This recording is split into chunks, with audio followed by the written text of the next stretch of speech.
존경하는 우리 목사님들, 드디어 이제 고난주일이 눈앞에 있고 부활절이 저희를 기다리고 있습니다. 사실 교인들, 일반 사람들을 위한 교회는 참 많지요. 그러나 목사님들을 위한 교회는 없습니다. 목사님들을 위해서 기도하고 또 목사님들을 위해서 말씀을 전하고 또 목사님들이 갖고 있는 그 여러 가지 상처를 치유해 주고 목사님들에게 용기와 희망을 주는 그런 교회는 대한민국에 없습니다. 저는 이 점을 오랫동안 고민을 해왔어요. 목사님들을 위한 교회가 있었으면 좋겠다.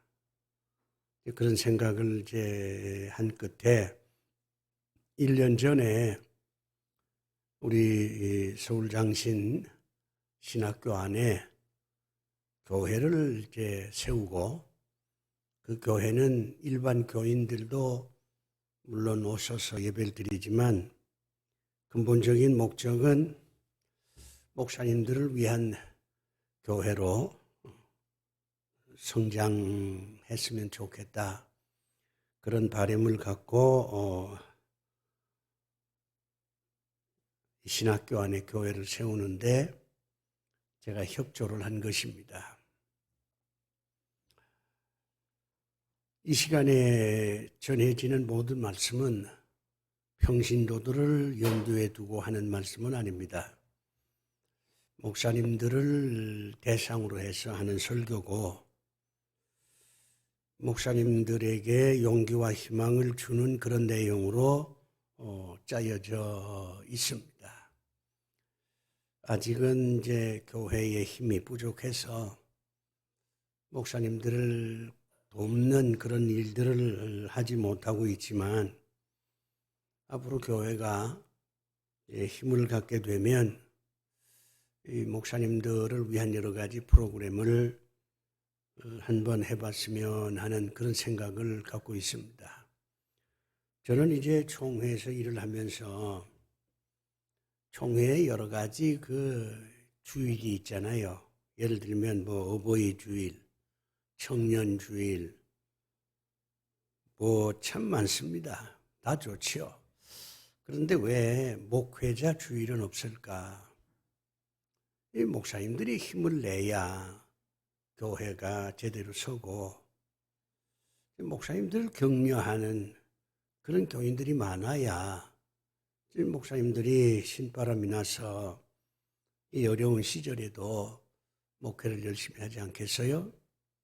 그래서 1년에 한 번 정도는 목회자 주일로 지키는 것이 목사님들한테 힘이 되고 교회 평화를 위해서도 유익하고 또 힘없는 목사님들을 위로하고 격려하는 일도 할 수 있지 않겠는가 그런 생각을 했어요.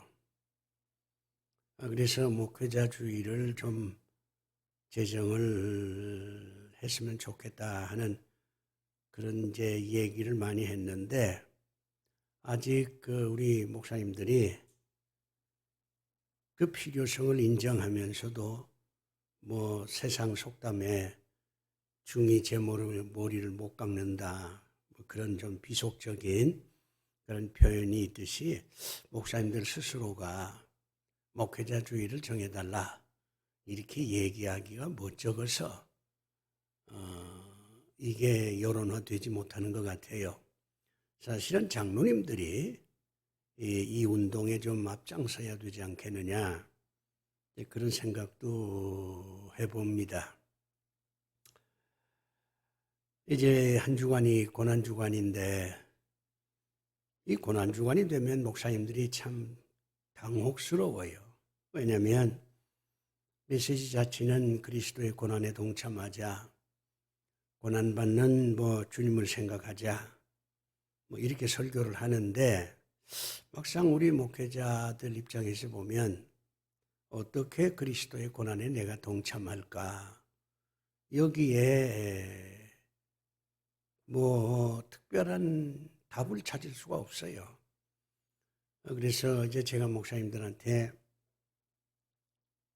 제 경험을 말씀드리면 이 고난주간 한 주간 동안은 일체 외출하지 마시고 교회 안에 계시는 것이 그리스도의 고난에 동참하는 한 가지 방법이고 또 한 주간 동안 어떤 외출도 하지 말고 교회 안에 계시면서 이 교인들 가운데 고난받는 교인들이 있잖아요. 병이라든가 가난이라든가 또는 이제 뭐 가정 문제라든가 어쨌든 이제 목사님들이 교인들을 살피다 보면 어려움에 처한 교인들을 찾아내게 되는데 그분들 위해서 기도도 하고 또 문자 메시지도 좀 보내고 뭐 이렇게 하는 것이 이 고난주간을 의미 있게 보내는 방법이 아니겠느냐 이런 생각도 해보고 또 교회가 크면은 뭐 다 할 수는 없지만 1년에 한 번은 뭐 목사님이 본당 청소를 해본다든가 아니면 뭐 강단을 뭐 한 번 깨끗하게 좀 청소를 해본다든가 아니면 부엌에 가서 뭐 일을 해본다든가 이런 것도 주님의 고난에 동참하는 한 가지 방법이다. 이런 생각도 들고요. 성금요일 지나면 이제 토요일 날 뭐 교인들 가까운 사람들 좀 불러내서 교회 대청소도 한번 해보는 게 어떨까. 그렇게 해서 부활의 감격을 좀 체험적으로 느낄 수 있는 그런 일을 하는 것이 좋지 않겠나 그런 생각도 해봅니다. 이 한 주간 동안 우리 목사님들 잘 바로 보내시고 부활의 감격을 교인들과 더불어 공유하는 그런 기쁨이 있으시길 바랍니다. 여러 목사님들 어떻게 생각하세요? 기독교는 어떤 종교냐? 이렇게 흔히 묻잖아요. 그러면 거의 뭐 대부분은 사랑의 종교다. 그렇게 얘기를 합니다. 맞지요? 사랑의 종교예요. 근데 저는 조금 달리 생각을 합니다. 하나님 입장에서는 사랑의 종교임에 틀림이 없습니다. 하나님께서 우리를 사랑하시잖아요. 그런데 우리들 입장에서는 사랑보다는 죄가 더 문제가 된다고 생각을 합니다. 성경의 내용 가운데 죄에 대한 내용이 제일 많아요. 그리고 창세기 시작도 죄로부터 시작이 되잖아요. 요한계시록도 죄 문제가 완전히 해결된 천국의 모형을 기록해 놓지 않았습니까? 또 예수 믿으면 구원받는다 이런 이제 교리가 있는데 그 진리지요. 여기서 말하는 구원의 일차적인 개념은 죄에서 벗어나는 걸 의미하지 않아요. 그렇기 때문에 사랑의 종교라고 얘기하는 것은 하나님 편에서 볼 때 그렇고 인간 편에서 보면 기독교는 죄의 종교다. 이렇게 말할 수밖에 없습니다. 그렇기 때문에 어쨌든 기독교는 죄 문제를 다룰 수밖에 없어요. 죄 문제를 외면하면 그건 기독교의 정체성에서 벗어나는 겁니다.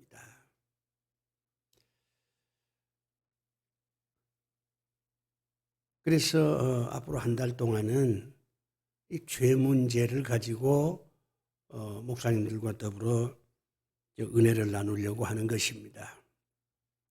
죄가 무엇이냐?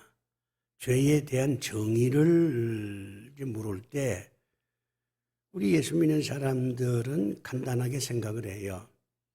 신앙적으로 죄의 개념을 정의하거든요. 죄란 뭐냐? 크게 두 가지예요. 하나는 하나님을 믿지 않는 게 죄다. 맞죠? 우리들 입장에서는 하나님을 믿지 않는 게 죄예요. 가장 근본적인 죄지요. 또 하나는 하나님이 정한 율법을 거역하는 것이다. 하나님께서 우리에게 이거 하라, 이거 하지 말라. 소위 십계명을 줬잖아요. 그것이 기준이에요. 하나님의 명령에 불순종하면 그건 죄고, 하나님 말씀을 순종하면 그것은 의다. 이렇게 우리가 답변을 하죠. 맞는 얘기입니다. 그런데 불신자들 입장에서 보면 이 불신자들은 예수 안 믿는 사람들이거든요. 이 사람들한테 하나님을 믿지 않으면 죄고 십계명을 지키지 않으면 죄다. 이렇게 얘기를 한들 불신자들이 그걸 수용하겠어요? 불신자들을 수용 안 하죠. 그건 너희들이 얘기하는 죄의 개념이지 신앙생활 하지 않는 내 입장에서는 나 그거 받아들일 수 없어. 이렇게 나온다 그 말이에요. 여기서 우리와 세상이 단절이 되는 거예요. 소통이 안 되는 겁니다. 그러면 세상 사람들은 죄를 예를 들면 부정하느냐, 죄가 없다고 얘기하느냐, 그렇지는 않습니다. 세상 사람들은 법을 어기는 것이 죄다 이렇게 생각을 해요. 공동체에서 정한 법이 있잖아요. 그 법을 지키면 파출소 갈 이유가 없죠. 검찰에 갈 이유가 없어요. 그런데 법을 어기면 결국에는 재판을 받게 된다. 그러니까 세상 사람들이 말하는 죄의 개념은 법적인 겁니다. 그렇기 때문에 우리는 이 죄라고 하는 이 개념을 정의할 때 신앙적으로만 정의를 해도 불신자들이 인정을 안 하니까 반쪽 정의가 되고, 세상 사람들이 정하는 죄의 개념을 가지고 생각하면 우리 입장에서는 그것을 다 수용할 수가 없다 이 말이죠. 우리 예수 믿는 사람은 그래, 법을 지키지 않는 것도 죄야. 그렇지만 우리는 그것보다 더 큰 죄가 있어. 하나님을 믿지 않으면 그게 죄야. 하나님이 주신 계명을 지키지 않으면 죄야. 우린 그렇게 얘기한단 말이에요.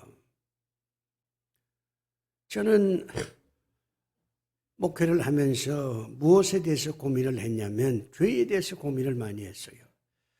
예수 믿는 사람이건 예수 안 믿는 사람이건 다 인정할 수 있는 죄의 개념이 없을까? 예수 믿는 사람도 다 들어보면 아 그래 맞다 그게 죄야 이렇게 수긍을 하고, 예수 안 믿는 사람도 그래 그게 죄구나 이렇게 인정할 수 있는 그런 어떤 가장 객관적인 의미에서 죄의 개념을 찾아낼 수 없을까? 저는 이제 목회 33년 동안 그 문제를 가지고 고민을 많이 했습니다. 그러다가 완벽한 해답은 아니지만 인문학적으로 볼 때 아, 이런 게 죄겠구나 하는 어떤 깨달음이 있어요. 그것을 여러 목사님들한테 전하려고 하는 겁니다.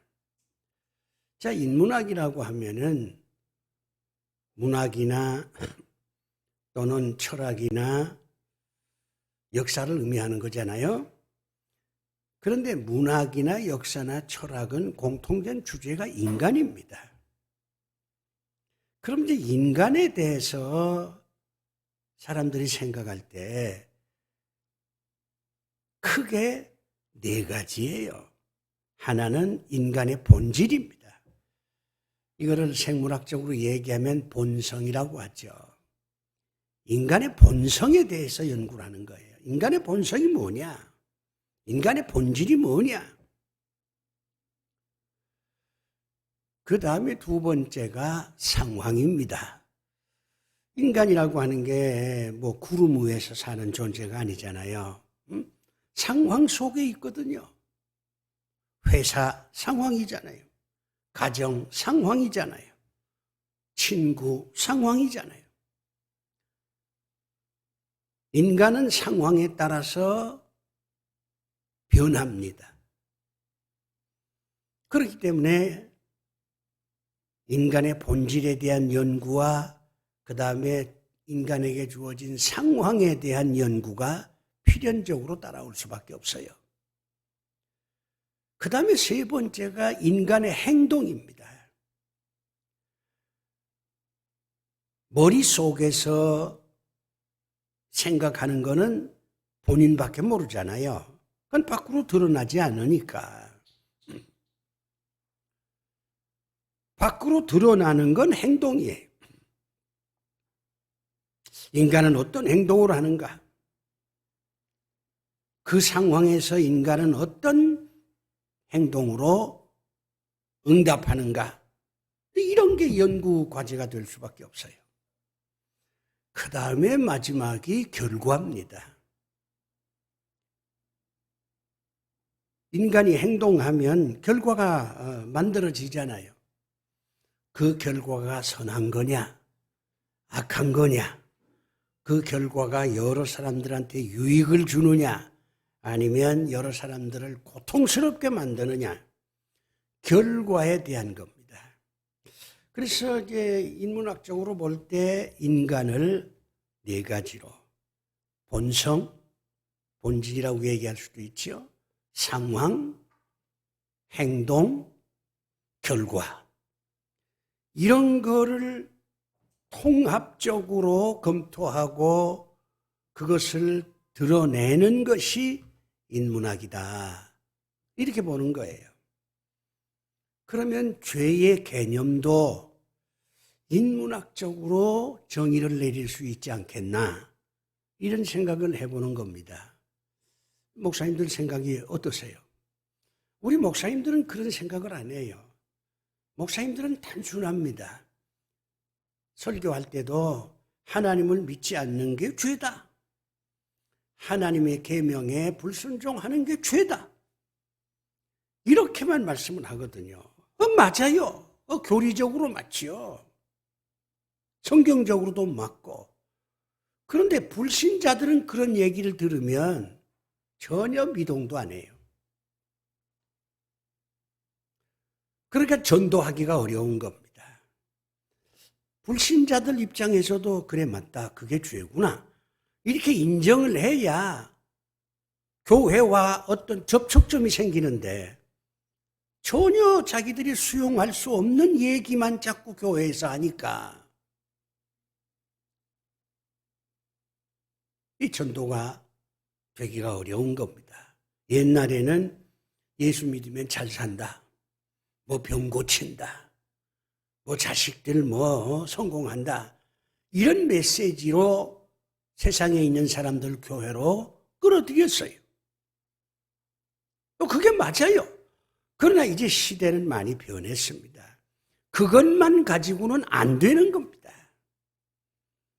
그렇다면 그런 것에서 보태서 첨가해서 세상 사람들도 인정할 수 있는 그런 메시지가 나와야 교회와 세상은 서로 소통할 수 있고, 그래서 불신자들도 교회로 한번 나가봐야 되겠다 하는 그런 생각을 갖게 되면서 교회가 부흥할 수 있다. 저는 그렇게 봅니다. 그런 의미에서 죄의 개념을 제가 오늘 관계의 단절이라 이렇게 표현한 거예요. 죄가 뭐냐? 관계를 단절시키는 게 죄다 그 말이에요. 인간은요, 관계적인 존재입니다. 인간이 혼자 살 수 없잖아요. 창세기를 보면 인간과 관계를 맺는 게 5가지예요. 첫째는 하나님. 하나님 우리의 창조주잖아요. 두 번째가 이웃. 아담에게는 하와가 이웃이고 하와에게는 아담이 이웃이잖아요. 부부지간도 성경으로 보면 이웃입니다. 친구도 마찬가지고. 이것은 나와 너의 관계입니다. 세상은 나만 있는 게 아니잖아요. 너가 있어. 나와 너의 관계, 이게 세상 살아가는 거 아닙니까? 그 다음에 세 번째가 뭐냐면 자연입니다. 인간이 흙으로 만들었잖아요. 하나님께서 흙으로 돌아갈 것이다 이렇게 말하지 않습니까? 인간은 자연입니다. 푸른 소나무와 인간이 다 똑같아요.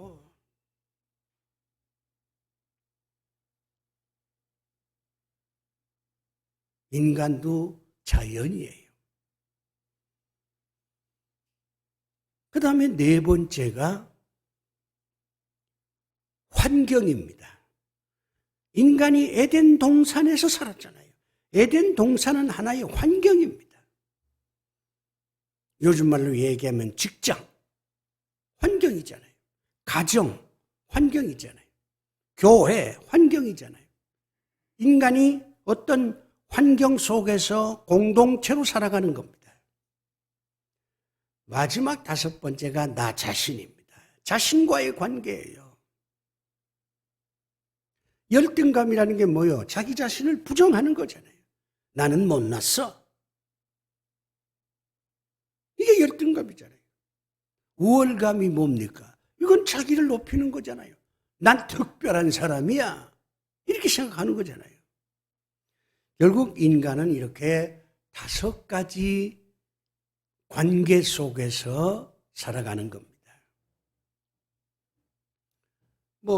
비유로 표현하면 어린아이가 세상에 태어나기 전에, 아직 태어나기 전에 어머니 뱃속에서 어머니와 관계하잖아요. 어머니가 있어야 자식이 있는 겁니다. 그러니까 인간의 삶은 결국에는 관계 속에서 사는 겁니다. 그런데 죄가 뭐냐? 이 관계를 끊어버리는 거예요. 이 관계를 파괴하는 겁니다. 이 관계를 무시하는 겁니다. 이 관계를 외면하는 겁니다. 이것이 인간이 저지르는 죄라는 겁니다. 창세기를 보면 그게 나오잖아요. 아담, 하와가 선악과를 먹음으로 인해서 하나님과 단절됐잖아요. 부부 사이가 단절이 됐어요. 책임을 전가시키잖아요. 하나님께서 아담 보고 너 왜 그렇게 선악과를 다 먹었냐? 먹지 말라고 그렇게 얘기했는데 그때의 아담이 어떻게 반응합니까? 내가 잘못했습니다. 그게 아니야. 부인 때문에 하와가 먼저 먹고 나한테 자꾸 먹으라고 강요를 해서 내가 어쩔 수 없이 나도 선악과를 먹었습니다. 이렇게 답변하잖아요. 책임을 전가시키는 게 단절이에요. 아버지가 아버지의 책임을 감당하지 않고 그것을 아들에게 책임을 전가시킨다. 그건 아버지의 죄죠.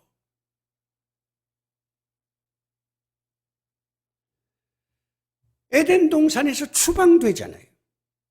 그건 환경과의 단절입니다.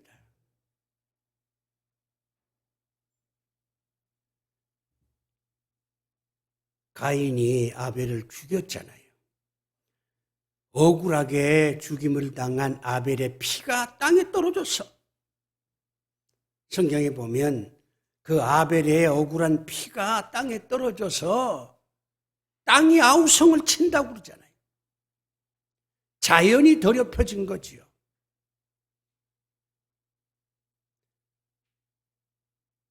가인은 동생을 죽임으로 인해서 결국은 이웃을 죽였을 뿐만 아니라 자연도 파괴시킨 겁니다. 하나님께서 가인에게 아벨이 어디에 있느냐 이렇게 물었습니다. 하나님은 가인이 아벨을 죽인 것을 다 알고 있습니다. 그래도 물어본 거예요. 그러면 가인이 제가 죽였습니다. 제가 형인데 그냥 시기심이 나서 그걸 이기지 못해서 동생을 죽였습니다. 제가 잘못했습니다. 이렇게 얘기했으면 자기와의 관계가 정직해진 거 아닙니까? 내가 죽였습니다 하는 것은 정직이에요. 자기와의 관계가 바로 된 거죠. 그런데 가인은 내가 동생을 지키는 자입니까? 이렇게 항변을 해요. 아니 형이 동생을 지키지. 그게 자연의 질서 아니에요? 그래서 뭐 형만한 아우가 없다. 그런 속담도 나온 거잖아요. 형이 왜 형입니까? 동생을 지키는 자가 되니까 형이라고 하는 거지. 자기에게 주어진 본분에 충실하지 못했다. 그건 자기를 기만하는 겁니다. 이렇게 성경을 보면 모든 관계가 깨지는 거예요. 그게 바로 죄라는 겁니다. 하나님을 믿느냐 안 믿느냐, 율법을 지키느냐 안 지키느냐, 그건 우리들만의 교리적인 우리가 가진 진리고, 이 진리를 알지 못한 불신자들 입장에서는 그런 게 죄라고 얘기하면 수용하기가 어려운 거지요. 그러나 그런 사람들한테 관계를 단절시키고 관계를 파괴하고 관계를 외면하고 관계를 무시하고 이런 게 죄다. 그러면은 불신자들도 그래 맞다. 불신자들은 이 5가지 가운데 하나님과의 관계만 빼고 나머지 4가지는 다 인정할 수밖에 없어요.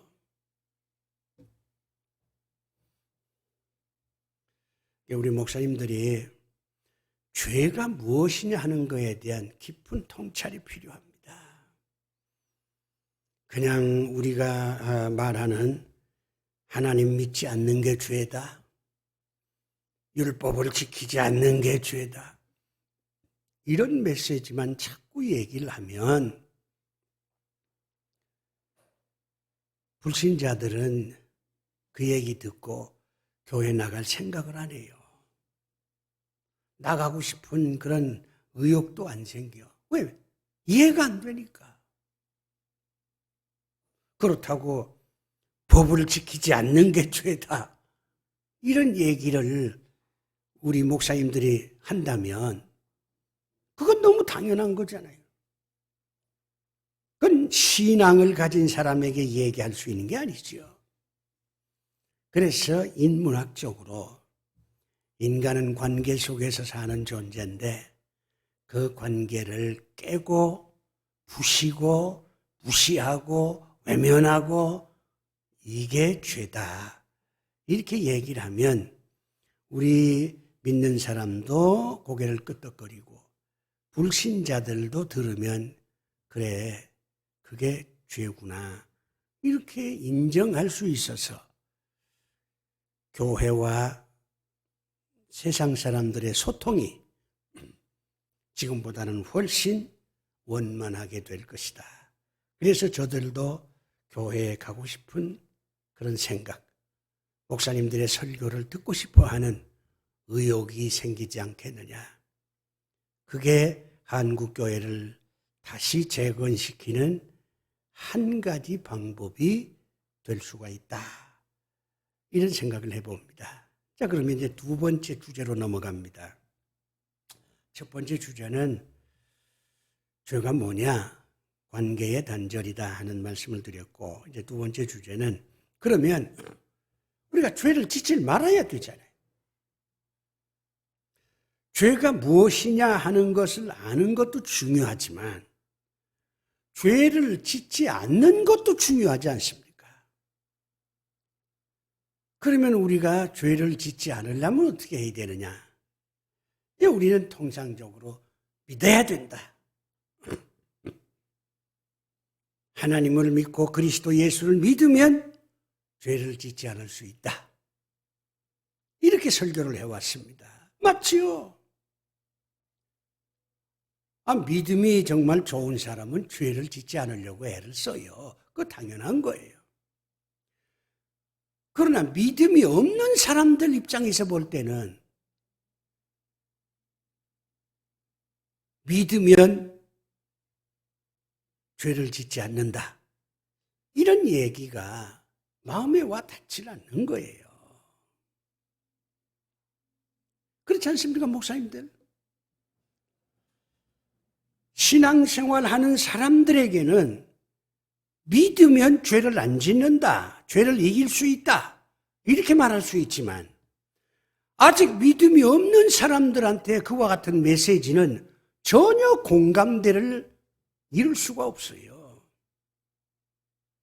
그렇다면 믿는 사람에게도 공감이 되고 믿지 않는 사람에게도 공감이 될 수 있는 방법을 찾아서 설교를 해야지. 우리 목사님들의 설교를 들으면 예수 믿는 사람들도 아멘하고, 당연한 거니까. 예수 믿지 않는 사람들도 아멘은 못할 망정, 그래, 그 말이 참 일리가 있다, 공감은 해야 믿지 않는 사람들이 목사님들의 설교에 대해서 긍정할 거 아니에요. 불신자들이 볼 때에 목사님들 설교는 그냥 허무맹랑하고 근거도 없고 자기들만의 독단에 빠져 있다, 이렇게 평가를 한다면 불신자들이 목사님들 설교나 교회에 대해서 호감을 갖겠어요? 그래서 믿으면 된다, 이 얘기는 우리들만의 얘기고 불신자들도 공감하고 우리 믿는 사람도 공감할 수 있는 그런 방법, 죄를 이길 수 있는 방법, 이런 것을 우리가 찾아내야 되지 않겠느냐, 이런 생각을 하게 되는 거예요. 저는 두 가지가 있다고 봅니다. 두 가지가 다 성경적이에요. 그러면서 불신자들도 다 인정을 할 겁니다. 첫 번째가 뭐냐? 사랑하는 겁니다. 하나님께서 인간의 죄 문제를 해결하기 위해서 하신 처방이 뭡니까? 우리 인간들이 죄를 지었어. 하나님께서 그걸 보고 안타까워해. 하나님께서 인간의 죄 문제를 해결하기 위해서 하나님이 내린 처방이 뭐예요? 그게 사랑입니다. 내가 가야지. 내가 인간이 돼서 인간과 더불어 함께 살면서 저들을 사랑해야지. 십자가는 하나님 사랑의 마지막 끝판왕이에요. 십자가는 그리스도 예수가 죽었다는 사실이면서 동시에 하나님께서 고난을 당했다고 하는 걸 의미하는 겁니다.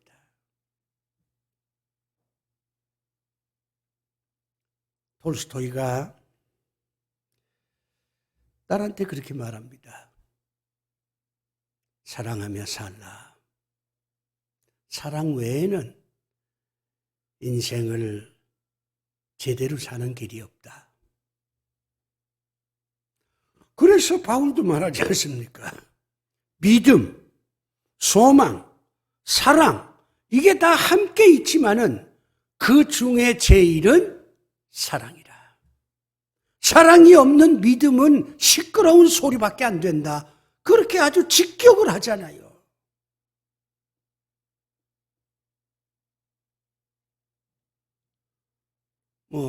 무엇이 사랑이냐 하는 것은 별개의 문제입니다. 이거는 따로 사랑이 뭘까 하는 거를 제가 말씀을 드리겠지만은 오늘은 죄를 이기는 방법 첫 번째는 사랑하는 것이다. 사랑하면 용서할 수 있어요. 사랑하면 이해할 수 있습니다. 사랑하면 껴안을 수 있어요. 사랑하면 밥도 같이 먹을 수 있어요.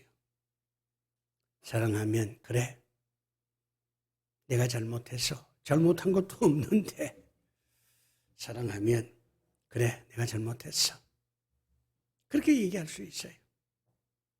어머니하고 아들이 싸우면 늘 어머니가 집니다.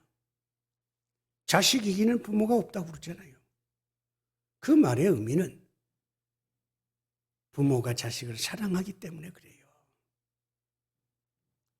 아들을 사랑하니까 어머니가 야단치고 화를 내고 했다가도 맨 마지막에는 그래, 내가 잘못했다. 그렇게 하는 거예요. 첫 번째가 사랑이에요. 그래서 기독교는 사랑의 종교다. 그렇게 말할 수가 있는 겁니다. 두 번째는 정의입니다. 정의. 공동체라고 하는 것은 이 관계는 유지가 돼야 되잖아요. 더 좋은 관계로 발전해야 되잖아요. 그러면 이 관계가 유지되고 더 발전이 되려면은 정의가 세워져야 됩니다. 잘못한 사람을 그래도 벌을 주어야 그 사람이 내가 잘못했구나 반성도 하고, 또 사람들은 죄를 지으면 벌을 받는구나. 여기서 죄는 관계를 단절시키는 거니까 내가 관계를 단절시키지 말아야 되겠구나. 미운 사람이 있긴 하지만 그래도 관계를 유지하면서 살아야 되겠구나. 밉다고 해서 내가 죽여버리거나 밉다고 해서 내가 험담을 하거나 이건 아니구나. 그걸 깨달을 수 있잖아요. 그래서 톨스토옙스키라고 하는 이 유명한 작가는 죄와 벌을 강조하는 겁니다. 죄를 지으면 벌을 받아야 된다는 거예요. 그게 정의라는 거예요. 정의가 있어야 공동체의 관계가 유지가 되는 거예요. 아들이 매일 어머니를 구타한다면 어머니야 자식이 감옥 갈까 봐 우리 아들이 날 안 때렸어. 그렇게 말하지. 그게 사랑이지. 그런데 그걸 보는 사람들은 그냥 그대로 놔두면 많은 아들들이 어머니를 때릴 거 아니에요. 그게 마치 당연한 것처럼 어머니하고 관계를 단절시키는 그 폭력이 옳은 줄 알고 그걸 따라할 거 아닙니까? 그러니까 어머니를 때리는 자는 결국에는 벌을 받아야지. 그게 정의라는 거예요. 사랑과 정의, 이것이 서로 상호 보완되면서 관계는 유지가 되고 더 좋아지게 된다는 겁니다. 그러나 여기서 우리가 한 가지 명심해야 될 것은 정의는 사랑을 능가할 수가 없습니다. 사랑이 정의보다 먼저입니다. 정의가 사랑보다 먼저가 되면 그 사회는 잔인한 사회가 되는 거예요. 용서를 모르는 사회가 되는 겁니다. 그건 안 되지요. 사랑이 항상 우선이고 그 뒤에 정의가 따라오는 겁니다. 그게 성경이 말하는 교훈이에요. 사랑하는 우리 목사님들, 죄가 뭐냐 하는 것에 대한 통찰이 필요해요. 그저 하나님 안 믿는 게 죄다. 율법을 하나님의 계명을 안 지키는 게 죄다. 이런 얘기만 계속 하지 마시고, 그것도 죄임에 틀림이 없지만 인간은 관계 속에서 사는데 그 관계를 단절시키고 깨버리고 무시하고 이런 게 죄다. 이런 말씀도 가끔은 해주셔야 불신자들도 고개를 끄덕거릴 수가 있을 것이고 교회와 세상이 소통이 되면서 전도의 문도 열릴 수 있을 것이다. 저는 그렇게 생각을 합니다. 기도합시다. 아버지 하나님, 우리의 죄 때문에 주님이 고난당하는 그 아픔을 기억하는 고난주간이 눈앞에 있습니다. 주님의 고난에 동참하는 길이 무엇인지를 깨닫는 시간 되게 하시고 고난 이후에 주어지는 부활의 감격을 우리 목사님들이 체험할 수 있도록 축복해 주시옵소서. 예수 그리스도 이름으로 기도드리옵나이다. 아멘.